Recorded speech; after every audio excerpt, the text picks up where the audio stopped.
All right, we are live today with Gretchen Rubin, who is the best-selling author of 4 books. But the topic that we are talking about today is happiness. Gretchen, every weekend I sit down and I write down my top 10 life goals, and intercontentedness and how I can practice that on a daily basis is something that always ranks number 3. And I would love to make that number 1. So why happiness? Of all the sort of human elements that we could be talking about today, why happiness? Well, it's interesting. People sometimes really want to argue about what is happiness, or should we even want happiness? Maybe we should want contentment or bliss or fulfillment or life satisfaction or hedonic well-being. So I really love the openness of the term happiness. It's whatever you want. If you want peace, then you can want peace. If you want happiness, you can want happiness. Because I think sometimes people get very caught up in like really trying to understand the definition. And then they can also get caught up in like, well, how do I achieve it sort of perfectly 24/7, which is not very realistic. So I think it's more helpful to think about being happier, however, whatever that means for me in my circumstances, and moving in the right direction. So it's not about attaining a certain specific aim, but moving towards wherever it is that I think would make me, happier, healthier, more productive, and more creative. But tell me about your journey specifically. How did you end up writing about happiness of all things? Well, it was a very inconspicuous moment of my life. I was just finishing up another book, so I had a little bit, I had kind of this open bandwidth in my head. And I was stuck in a city bus, and I looked out the window and I thought, well, what do I want from life anyway? And I thought, well, I want to be happy. But I realized, like you say, it was number 3 or number 11. I didn't spend any time thinking about whether I was happy or how I could be happier. And I thought, I should have a happiness project. And I was like, yes. And I ran to the library, got a giant stack of books, contemporary science, ancient philosophy, memoirs, novels, pop culture, to try to figure out, can we make ourselves happier? What would I do if I were going to try to make myself happier? And it turns out that the subject of happiness is so limitless and exhausting that I decided to write my next book about it. And I've basically been researching different aspects of it ever since. All right, so let's get into it. What are some of the habits? Tony Robbins always talks about your life being a reflection of your habits and your standards. What are some of the habits that we can start to instill in order to make happiness a daily endeavor? Well, this is a crucial question, because I think a lot of times people are like, hey, hand me the 7. Like, what is the list? Do I need to get up at 6 a.m.? Do I need to get up at 5 a.m.? Like, am I supposed to, But what I've realized is that there is no magic one-size-fits-all solution. We all have to figure out our happiness project for ourselves. It has to reflect our own nature, our own interests, our own temperament, our own values. Because if somebody says, hey, you should get up, if something's important to you, you should get up and do it first thing in the morning. Well, that's good advice for me because I'm a morning person. But what if you're a night person and you're at your most productive and creative and energetic later in the day? That would not be setting yourself up for success. Sometimes people get frustrated with this. They're like, give me the answer. And I always say, well, what's the best way to cook an egg? And then people are like, well, it depends on how you like your eggs. Or maybe you don't like eggs at all. It's like, yeah, no one can tell you how. Now, there are certain basics like relationships. We are wired as humans to be made happier by connections with other people. But what that looks like and what those habits look like would be very different among different people. And another thing is self-knowledge. We sort of need self-knowledge if we are going to base our happiness on ourselves. So if you said relationships and self-knowledge, and then from there, we all have to do that self-scrutiny. I love that you talked about the self-knowledge, because I did a whole module yesterday on the importance of reflection. Yes. We as women, or we as New Yorkers, I'm not sure where you in the country are. News people. Yeah, news probably. People. Just are constantly do. But do we sanction out time to actually reflect? Yep. What's working, what's not working? And so one of the habits that I'm happy to talk about is that every Sunday, I really say no to a lot of social commitments, including brunches. I, in fact, left a brunch early and everyone was like, why? I'm like, Sunday is an important strategy day for me. It's when I stop and I sit down, what's working, what's not working, and what do I need to change for the week coming up? So for me, that's one habit that I've instilled. But I'm curious, what are some of the habits that you've instilled in order to be a happier person? Well, it's interesting. It sounds like you have a lot of habits related to planning.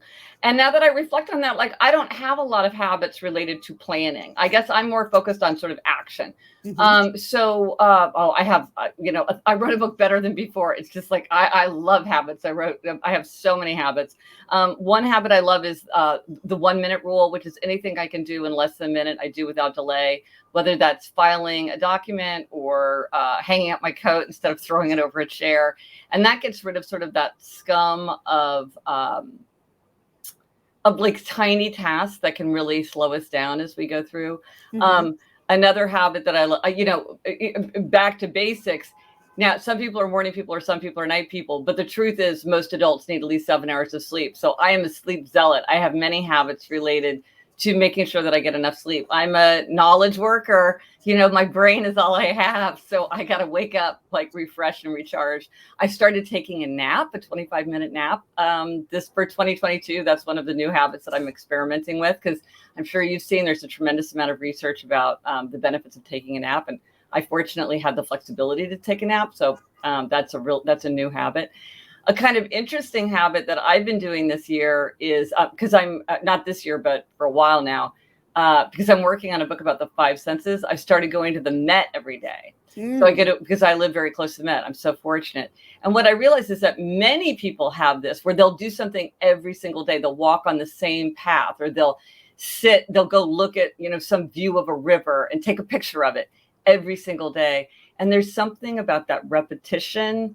And that maybe goes back to your idea of reflection, that there's something about just the familiarity and seeing the slow change over time that kind of helps you feel connected to yourself and to time and to a place in a way that's very refreshing. So that's kind of a more idiosyncratic habit that I've experimented with that I really enjoy. I put this question to my mastermind yesterday. I offer a journal prompt, and it was, what is one thing that makes you happy? And what could you do every day to make sure that shows up? So maybe that's germane to the next topic, which is, how can you change your habits? Well, that's the $1 million question. Absolutely. So I wrote this book Better Than Before because there are 21 strategies you can use to make or break your habits. And the fact is, some of them work very well for just about everyone, like the strategy of convenience. If you make something more convenient, you're much more likely to do it. If you make it less convenient, you're much less likely to do it. And you can harness this. Like, if you don't want to watch TV, put your remote control on a high shelf on the other corner of your house. And it's like, you can't just flop down and turn on Netflix. Like, you got to work for that. Those work for just about everybody. But then there are strategies that are very, very effective for some people, but are not effective for other people. They can actually be counterproductive. So for instance, when you're facing strong temptation, a lot of people want to change habits related to a strong temptation related to eating, drinking, scrolling. So for some people, the strategy of abstaining is very effective. For me, it's easier to have none than to have a little bit. I can have no cookies, or I can have 10 cookies. I can't have 1 cookie. But for some people, they do better when they have a little bit, sometimes.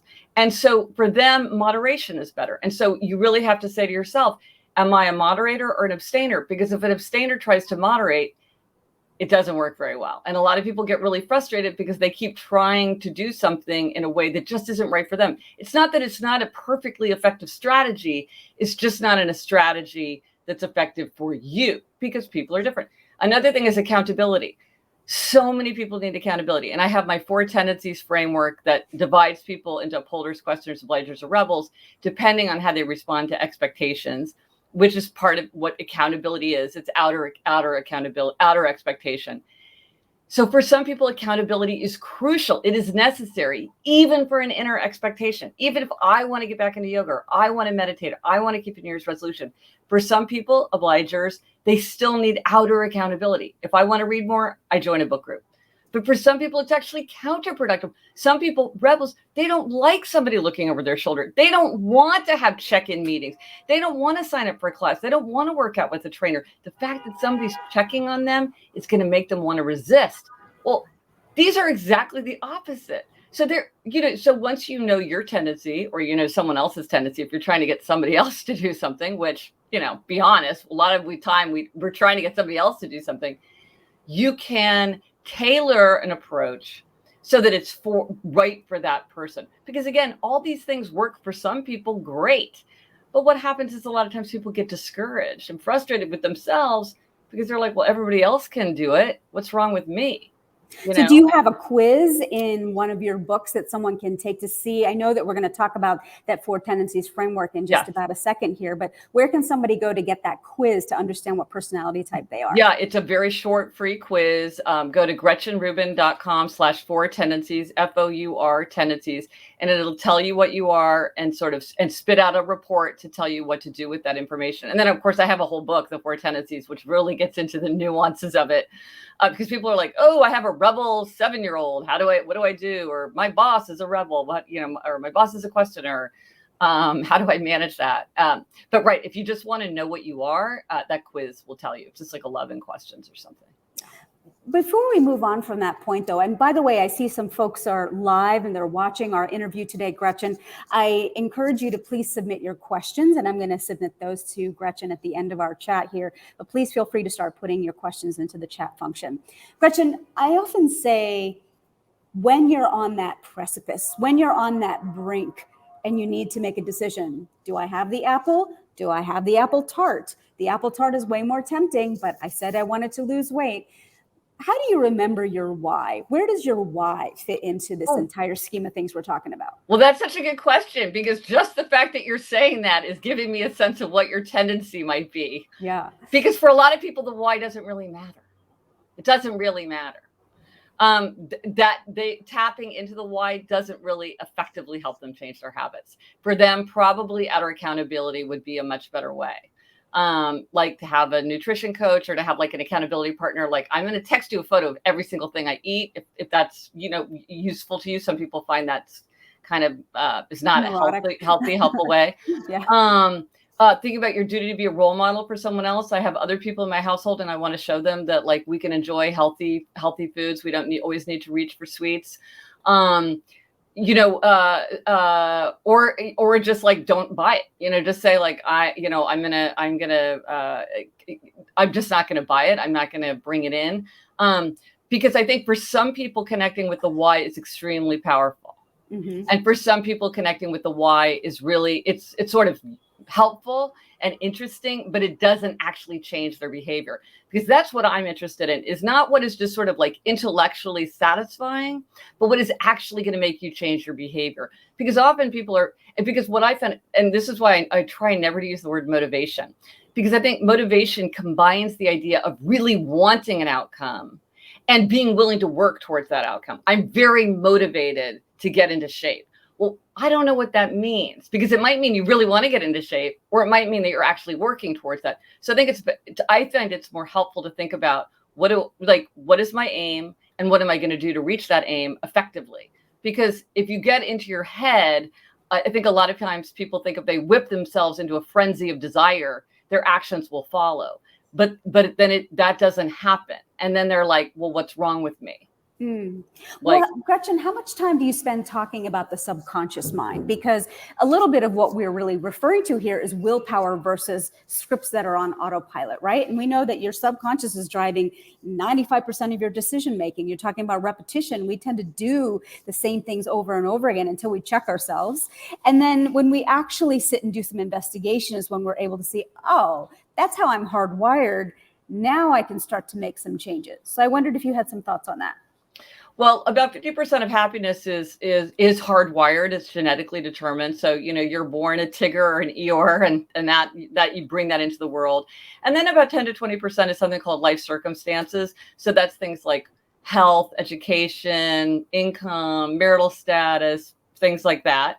And then all the rest is very much influenced by our conscious thoughts and actions. And that's really what I focus on. So I really ignore everything that's out of, like, I never talk about, brain, the cortex, or adrenaline, or, because I'm like, I can't directly affect my adrenaline or, my endorphins. I'm just thinking about like, well, what can I consciously shape with my conscious thoughts and actions? Because that's really where we can act with more certainty. So I spend all my time thinking about that. And because I think that it's easier to go from the outside to the inside than from the inside to the outside. So I just find that a more effective way to go about it. All right, so let's move to tips. What are some tips for anyone who's listening here that wants to stick to their habit resolutions but is struggling to be able to do that? Well, one thing I would say is take the quiz and find out your tendency, because your tendency is going to give you a lot of insight into how to most effectively go about it. Because if you find out that you're an obliger, and that is the biggest tendency for both men and women, you're probably saying to yourself, like, well, I always keep my promises to other people, so why can't I keep my promises to myself? Well, that is like what happens when you're an obliger. Get that outer accountability that you need. There's many ways to create outer accountability once you know that's what you need. And so then you can build that in. And so that's a really good way to do it. Another way, back to this idea of convenience and inconvenience, is like just go around and make it very easy to do the things that you want and very hard to do the things that you don't want. For instance, I've talked to people who sleep in their exercise clothes so that they do not have to, and I'm looking for my phone. And then just like on your phone, it's in color. You can switch your phone to, you can switch your phone to grayscale. Let's see, I'll do it. And then it's much harder to use it. It's like using your grandparents' black and white TV set. It's much more difficult. It's much more alluring. So it's just like it's harder to use, and because it's less convenient, it's less pleasurable. You're going to put your phone down. Another thing to think about is other people. We are swapping habits amongst ourselves for better and for worse. Like if you have a married couple and one is really good about going to the doctor, the other one gets better. If you have one that develops diabetes, the other one is more likely to develop diabetes. So we pass these habits back and forth. So you want to think about that. You know, can I put myself in the company? If I want to do a lot of yoga, do I have some friends that are really into yoga and I can go out of my way to sort of put myself in that company? Or I can even like read articles and journals and things like that are going to like make me feel like, oh, this is what one does. And so that helps. One more habit. Oh, one more. So we've got convenience, make it super easy. Yeah, these make are sure you install the right people around you to make sure that you follow through. And then what's one more for those who are still skeptical about this whole thing actually working out for them? Well, one of the funniest one, I mean, this is the chapter that I loved writing the most, was the one about loophole spotting. Because when we're trying to keep a habit, we are really good at figuring out loopholes to let ourselves off the hook. Like, you know, there's the tomorrow loophole. Doesn't matter what I'm doing today because I'm going to be so good starting tomorrow. Or there's the moral licensing loophole, which is I've been so good yesterday. Now I get to be bad today. Or there's the fake self-actualization loophole, which is on such a beautiful day, I deserve to like be outside in nature and not sit here and work on my PhD. It's like, okay. Anyway, so there's 10 loopholes. So looking out for those loopholes, because we're all adults and sometimes we want to make a mindful exception to a habit, and that's fine as long as it is mindful. So being aware, there's 10 kinds of loopholes, being aware of what they are. Most of us have a go-to one. Mine is false choice loophole, which is like, I don't have time to go to the dentist because I'm so busy working. It's like, really? Like, you really can't find time to go to the dentist? Because I think you can. That's a false choice loophole. So once you're sort of aware of that, you can often catch yourself slipping into it. And then you do a better job of sort of saying, okay, what do I, like back to what you were saying before, like mindfully with reflection, what do I want to ask for myself? And when do I want to give myself that time off? You know, what's interesting about what you just said, though, that some people don't feel like they even deserve to put their own self-care first. Oh, those are obligers. Those are obligers. Yeah. And I often do like a deserve level test, and I'll say finances, relationship, health. And I'm interested to see how people rank their deserve level, not where they are on how great their health is, but how much they deserve that. And I wondered if you had any thoughts on deserve levels. Well, I do think if you feel like that's an issue, you're probably an obliger. So I would look to outer accountability. But another way to frame the same thing that I think for some people maybe feels less loaded is treat yourself like a toddler, right? Like, you know, a toddler needs sleep. A toddler can't get too hungry. A toddler can't be jerked from one thing to another without a little bit of transition.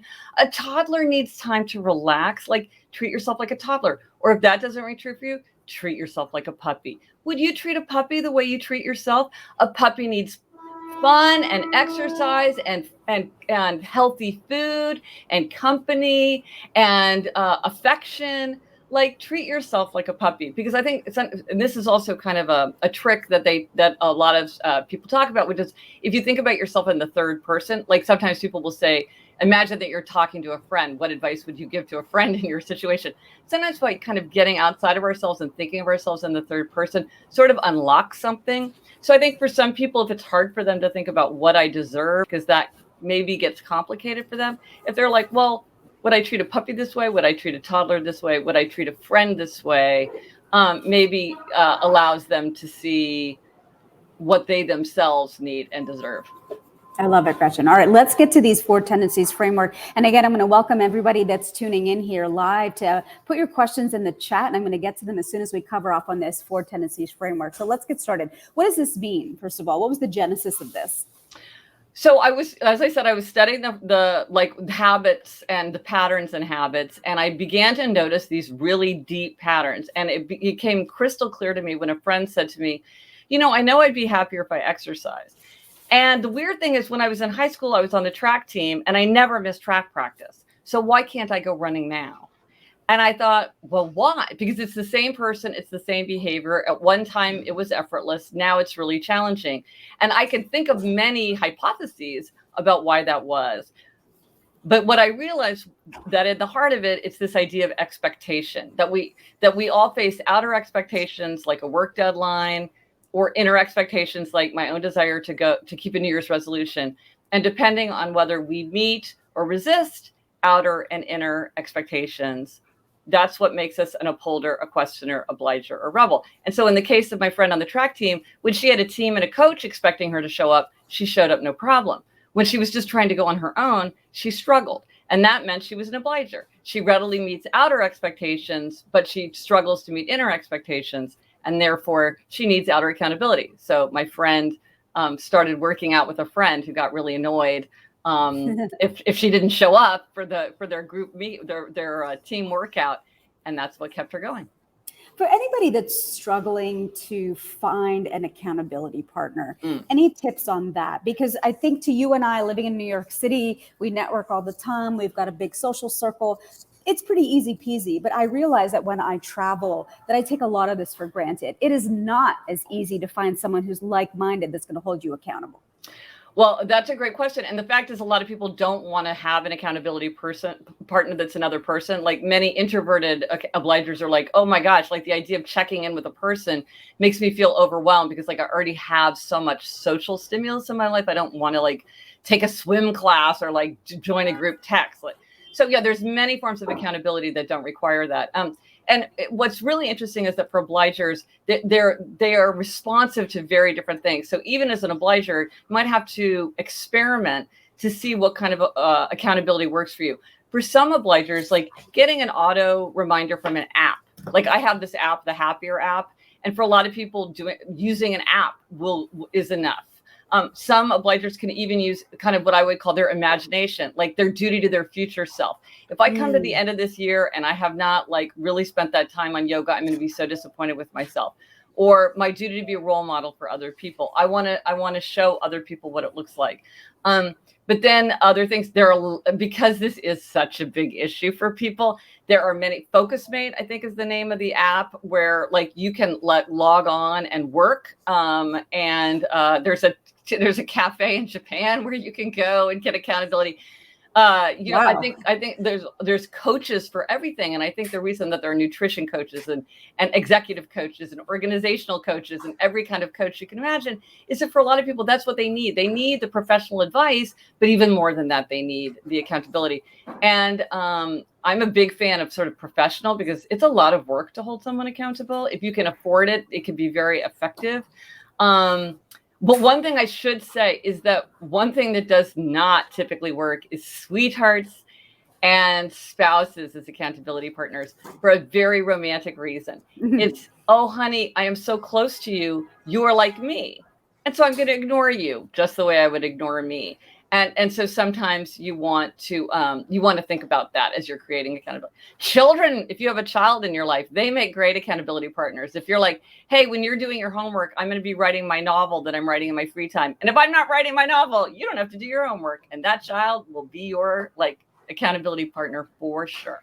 So good. So good. All right, Gretchen, a question from a professional woman. She's like, I'm really thinking about happiness in the context of my job. Yes. I want to be happy, even though it's not the perfect job. What would you recommend to someone who's a woman leader, not just somebody, a junior associate, but a woman leader who has a little bit of authority and agency over which way things can go? Well, one of the things that the research shows is that the people who say they are happy at work have a friend at work. And so this is not just a casual acquaintance that you're like making, conversation at the coffee machine.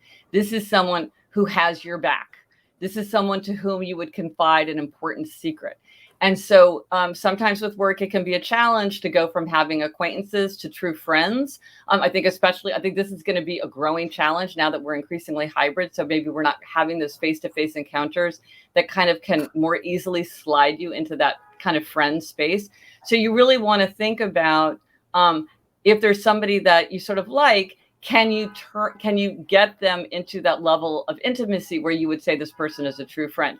Often that's things like inviting them to your home, making plans outside work that have nothing to do with work. Like, oh, we're both into this band. Let's go to this concert. Or we both really want to see this movie. Let's go, something where you're explicitly acknowledging that you have a relationship that's bigger than work. Gretchen, this next question is about values. This person did a values exercise and realized that adventure and beauty were their top values. Freedom was pretty far up there as well. And when they get out of alignment with their work, they look back on their day and they figure out, was some element of their value showing up in order for them to stay happy? And they wondered what you thought about the values piece of it. Well, this person sounds like a rebel to me, because when people start talking about freedom and choice, it sounds like this person maybe values spontaneity, I'm guessing. That starts to sound like rebel language to me. And so I would say one of the things to do is to think about harnessing the powers of the rebel tendency, but also thinking about the things that tend not to work for rebels, which is like feeling very trapped by a calendar, feeling like there's a lot of, supervision. And the more that you can make yourself feel like I'm just doing what I choose every day, I'm doing what I feel like doing. Rebels often thrive in work situations where there's a lot of variety. So say, for example, I talked to a rebel who was a restaurant manager. And so every day she would go to a different restaurant and kind of check in. So there was a lot of different people and she was sort of on the road and nobody ever really knew where she was. She could kind of set her own schedule. That kind of thing tends to work very well for rebels. And so part of it, I think, is recognizing that this is something that as this person is doing, realizing that these are very high values, which is incredibly useful and significant work to do. And then to think like, okay, well, am I in a place which is really going to allow me to harness the power of this? Because I'll say I'm an upholder. That's the opposite of a rebel. I put no value on adventure. Like 1 out of 100 on adventure. I'm not a very adventurous person. So this is not a universal value. So it's very valuable that some people like adventure. And it's valuable that some people don't really like adventure and don't really need adventure to feel like happy. So I think it's really good to think about these values and then how to incorporate them into like what is your daily life. Gretchen, you've got 4 books: The Four Tendencies, Better Than Before, The Happiness Project, and Happier at Home. What are we going to learn from reading Happier at Home? So when I wrote The Happiness Project, I was focused on sort of the deep, kind of like the overview understanding of happiness. And then the more I got into it, the more I realized, like, I'm very fascinated, like, what would you say is universal? Very few things, it turns out, are universal. But it turns out that if you're not happy at home, it's very hard to be happy. So in Happier at Home, I went much deeper into sort of the experience of home with things like neighborhood, marriage, family, time, possessions, and looked very closely at those as related to happiness. I mean, an earlier listener was saying she wanted to be happy at work. Well, you could write a book about happiness at work, because obviously work is super important to our happiness because we spend so much time at work and have so much invested in work. But in Happier at Home, I talked about home, which is another very important issue. So if those are the kinds of things that you're most interested in or want to work on, that's the book where I go deeper into that. Gretchen, what's a question I should have asked you today that I didn't? Oh, what a good question. This is the journalist in me. This is always my final question I ask anybody, because Maybe there's something that I left on the table and there's some magic gold there. I think we hit the most important thing, which is that there is no magic one-size-fits-all solution for happiness. What is the other thing I would say? Well, I guess I would say, when we talked about it briefly, but just to come back to it, which is, in the end, we're so wired for people. Relationships matter to us so much. So if you're trying to think about what to do with your precious time, energy, or money, anything that broadens your relationships or deepens your relationships is probably something that's going to make you happier. And obviously, for some people, that means like a big crowded cocktail party. And for some people, that means like a quiet walk through a park with a friend, or even just like a moment of chit chat with the drugstore clerk can give us a lift. You know, that is a great answer to this question that I answer in my journal every night. And it's like, how could I feel more connected to other people today? And I can never answer the question, but that might be it, because I work from home. I'm usually by myself. I feel like I'm talking to people all day long, but maybe it's the simple act of picking up the phone and speaking to a friend as opposed to a work colleague. Yeah. No, it's such a great question. Yeah. No. And because of the way that we're relating to each other is changing so dramatically over the last few years, I think we're all having to reevaluate what our practices are and what we need to build in moving forward as things change. Gretchen, if anyone wants to work with you, how do they get in touch with you? I'm putting your link here in the banner about how to get the quiz. But if anyone wants to get in touch with you, what's the best way? Well, you can go to my website, GretchenRubin.com, and there's the quiz and information about my books and tons of free resources. You can hit me up on social media at Gretchen Rubin. I'm all over the place and all the usual spots. I have a podcast, a weekly podcast, where I talk about practical tips for how to be happier, healthier, more productive, and more creative, which I co-host with my sister, who is a Hollywood showrunner. So she's got a big job of her own. And that's called Happier with Gretchen Rubin. So you can listen to that wherever you get your podcasts. And I love to hear from people. I love questions and insights and examples and observations. So, and you can email me through my website too. It comes right to me. So I'm wildly accessible, and I love to hear from people. I feel like the world is my research assistant.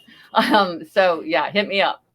Awesome. And I host a mastermind for executive women and business leaders. You'll notice, Gretchen, behind me, I'm in a photo studio today because we're getting everyone's headshots done for their personal brand. Oh, and great. So if anyone wants to get in touch with me, you can always get in touch with me at joya@joyadas.com.